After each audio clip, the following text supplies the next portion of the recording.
Барс Медиа представляет.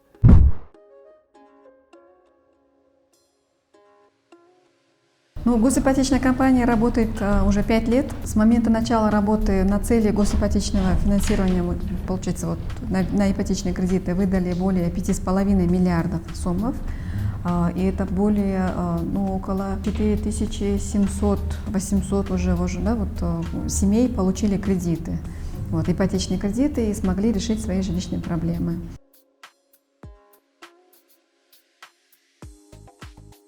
На сегодняшний день есть 5500 на сегодняшний день заявок у нас, в системе зарегистрированных, то, что мы имеем. И вот этот зарегистрированный поток, он запрашивает, эти люди запрашивают у нас около 8 миллиардов сомов.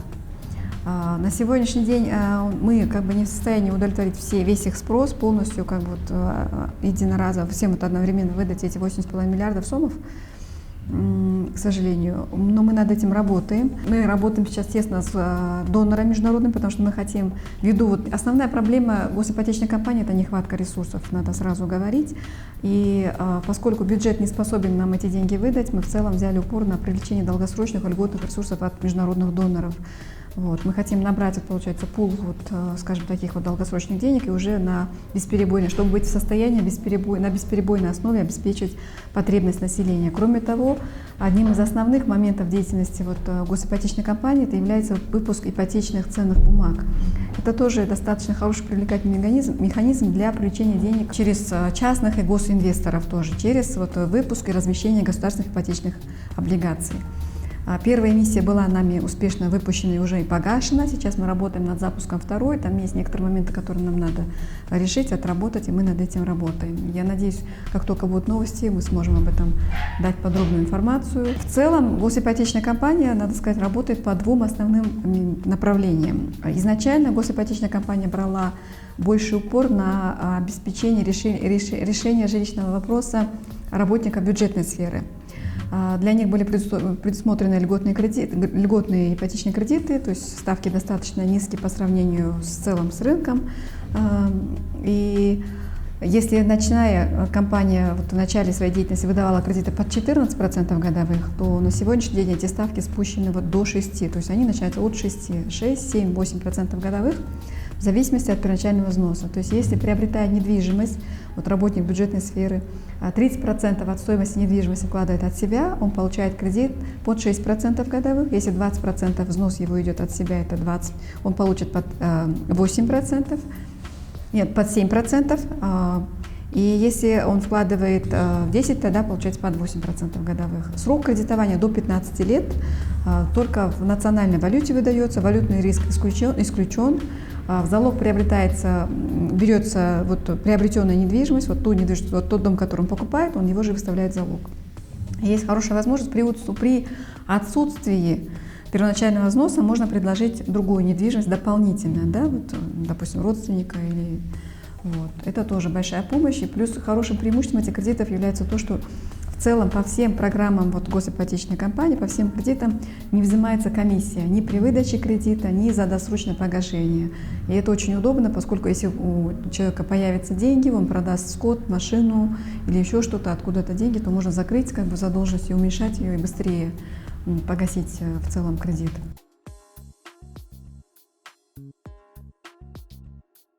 Несмотря на то, что у нас огромный спрос, и на самом деле у нас люди запрашивают 8 миллиардов, но потихоньку мы с деньгами вопрос потихоньку решаем.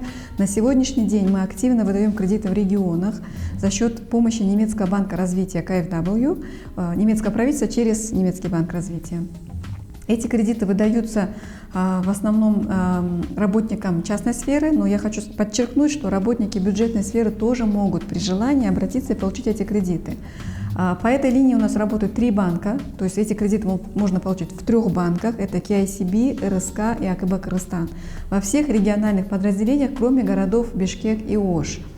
Через эти кредиты можно купить, на 3 цели можно потратить данные средства, то есть первое – приобрести новое жилье, Вторая цель – приобрести жилье вторичное, но произвести реконструкцию, допустим, заменить или обновить систему отопления, утеплить окна. То есть очень сильно поддерживается нашими партнерами, с донорской стороной вопрос повышения энергоэффективности жилья. Утепление крыши, допустим, стен и так далее, все это поддерживается, возможно расширение площади. Вот. И третья цель – это строительство индивидуального жилья на собственном земельном участке, либо мы даем также в рамках этого продукта деньги на достройку уже строящегося дома. При этом важный момент, что должны быть обязательно все необходимые разрешительные документы и проектная документация на данное строительство. Да? Вот. Кто может получить эти кредиты? Вот если говорить о кредитах, которые на сегодня даются на развитие регионов в рамках помощи немецкого правительства. Это люди, обязательно семьи, те, которые не имеют жилья совсем, да? То есть ни супруг, ни супруга, ни дети несовершеннолетние.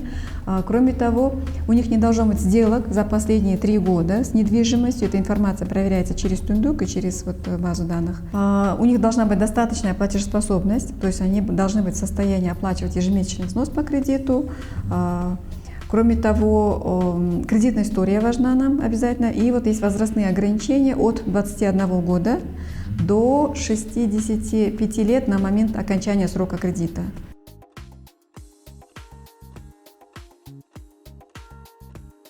Сейчас мы полностью упростили, наша компания упростила процесс подачи заявки. Ранее он у нас был очень сложный, занимал в среднем 3 месяца, допустим, поскольку достаточно большой круг справок, документов требовался, человеку приходилось собрать эти справки, обратиться в местное АИЛУК-МТУ. Там эти документы группировались, собирались заявки от всех желающих, раз в месяц направлялись на областной уровень, там они собирались, раз в месяц направлялись на республиканский уровень. И так, пока мы здесь одобряли, это было в среднем 3 месяца. Сейчас процедура подачи заявки занимает в среднем полчаса. Единственное, что нужно, допустим, вам, если вы живете в сельской местности, хотите получить этот кредит, подпадаете под все условия, прийти с паспортом по АИЛУК-МТУ, где есть сотрудник, которого мы обучили работе с нашим порталом, он поможет вам подать в электронном виде заявку. Вам надо письменно дать согласие на обработку ваших персональных данных, потому что этого требует законодательство. Пока это приходится делать письменно, но мы надеемся, что уже максимум к концу октября мы сможем реализовать работу так, что уже можно будет, не выходя из дома, подавать эту заявку из дома, потому что сейчас дорабатывают свои процедуру онлайн-идентификации мобильные операторы, дорабатывают, другие институты, Тундук развивается. В целом постепенно у нас это дело идет по пути прогресса.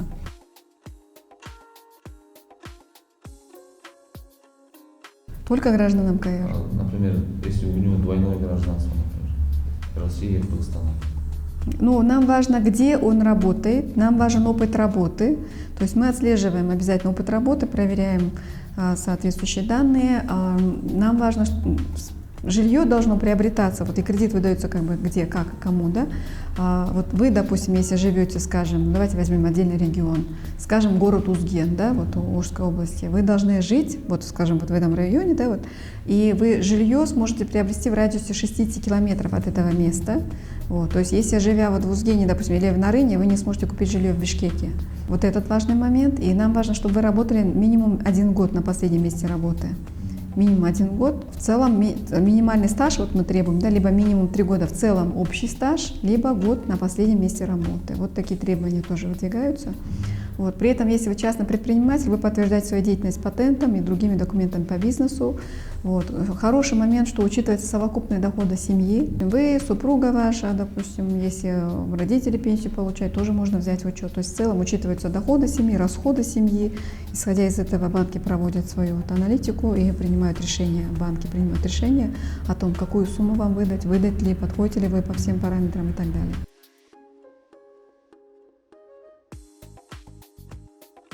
Вопрос прописки нас не интересует. Нам важно, где фактически живет человек и фактически работает. И примерно в этом радиусе, в радиусе 60 километров он может приобрести жилье. Но по немецкой линии это должно быть, кроме городов Бишкек и Ош. То есть даже житель, скажем, Канта, допустим, или ближайшего Сокулука, если человек живет в Сокулуке, но работает в Бишкеке, он не сможет кредит получить по немецкой линии, этой КФW.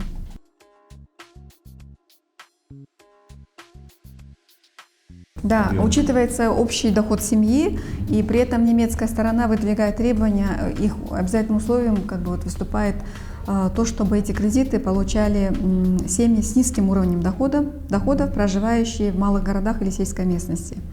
Вот. Низкий уровень доходов подразумевается, тут прям конкретный критерий ими выставлен, это от 250 евро на день обращения по курсу Национального банка, да, до 450 евро. То есть вот семья, допустим, вот с одним ребенком это вот от 250 евро, вот, и если семья с 5 детей, вот не более 450 евро на семью доход. Да, вот такие условия выдвигает именно вот наша немецкая сторона партнера. Не только по доходу смотрится, кредитная история учитывается, социальный портрет заемщика учитывается. Да? То есть если у вас репутация в селе плохая, что вы берете долги, не возвращаете, если у вас есть судимость, это все относится к социальному портрету, это тоже влияет на решение банка о выдаче вам кредита. Помимо этого учитывается вот, кредитная история, как я сказала, ваша платежеспособность, учитывается ваши затраты, сколько ваша семья тратит, сколько ваша семья зарабатывает. Все это плюсуется, минусуется, вычитается, смотрится, потом смотрится, что вы хотите приобрести или какой стоимости вы хотите жилье построить, вот, какую сумму вы запрашиваете. Вот. Надо сказать, что максимальная сумма в рамках данной кредитной линии, она выдается, общая сумма вот, недвижимости, вы можете купить жилье стоимостью до 30 тысяч евро в пересчете на сумму по курсу Нацбанка, из них 20% вы должны внести сами. То есть 24 тысячи евро по курсу Нацбанка в сомах вы можете получить в виде кредита здесь, в данном случае, на 15 лет.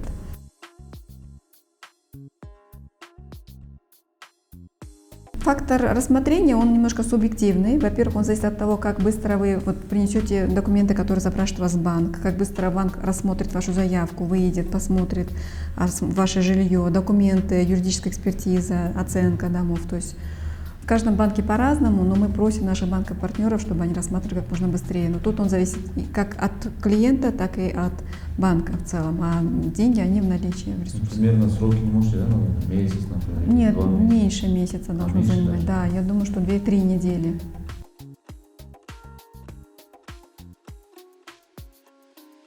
Кредиты ГИК имеют большое преимущество по сравнению с банковскими кредитами, потому что они, во-первых, льготные. Да? Вот для бюджетников мы даем по ставкам по 6, 7, 8. Для регионов у нас работает линия поставки фиксирована 10% годовых, при этом по ней могут получить как работники частной сферы, так и работники бюджетной сферы. Вот. И это самые низкие ставки в целом на рынке Кыргызстана. Если брать коммерческие банки, коммерческая ипотека у нас выдается по ставкам до 25% годовых, если считать эффективную ставку, то есть с учетом всех комиссий и так далее. Вот. То есть, соответственно, это льготные и сроки, достаточно привлекательные сроки, 15 лет, до 15 лет у нас коммерческие банки. Вот единственное, вот Халык выдает, но там тоже ставка начинается от 15, около 16% годовых. Да?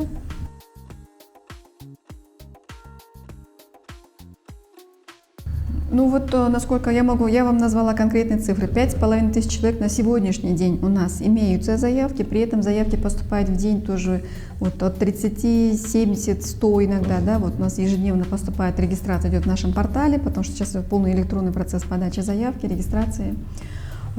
Спрос растет, надо сказать. Пандемия, конечно, сказалась, потому что, во-первых, сама пандемия, во-вторых, очень сильно вырос курс доллара, и это повлияло на стоимость недвижимости тоже. Сам строительный рынок немножко подзаморозился ввиду пандемии. Вот. Сильно ударило по экономике, по нашим заемщикам вот, пандемия, и поэтому немного все замедлилось, но в целом спрос есть, и спрос будет на ипотечное жилье, спрос будет всегда на ипотечные кредиты.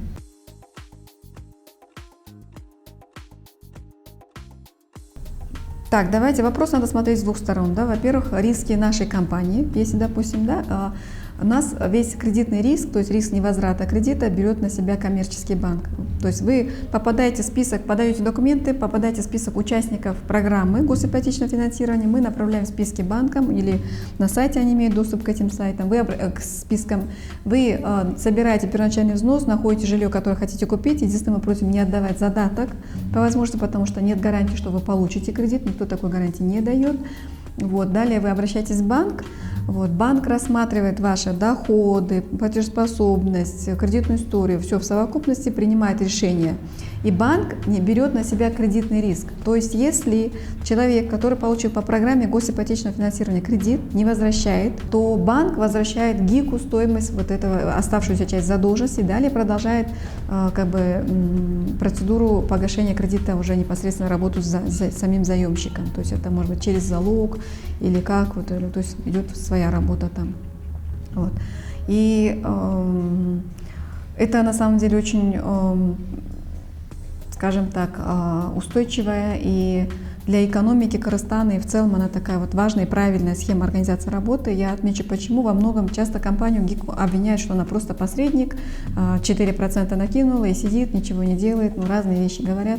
Я бы хотела сказать, что если бы ГИК на сегодняшний день выдавал все эти кредиты самостоятельно, нам бы пришлось открыть массу подразделений в регионах, потому что это широкий региональный охват, набрать гораздо большее количество человек, да, вот, допустим, штат. Сегодняшний ГИК сегодня работает у нас в целом штатное расписание 40 человек, да, у нас 37 человек работают на сегодняшний день в компании, и при этом мы достаточно эффективно работаем при этом, да.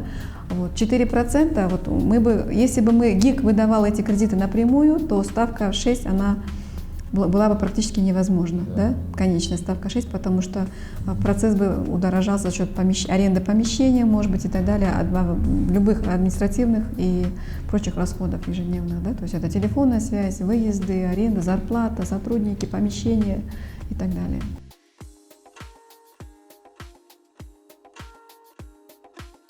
Немецкая программа, немецкий банк отобрал именно эти 3 банка, был объявлен конкурс, там у них были свои параметры, и они отобрали именно эти 3 банка для участия в этой программе, это KICB, РСК и АКБ Кыргызстан.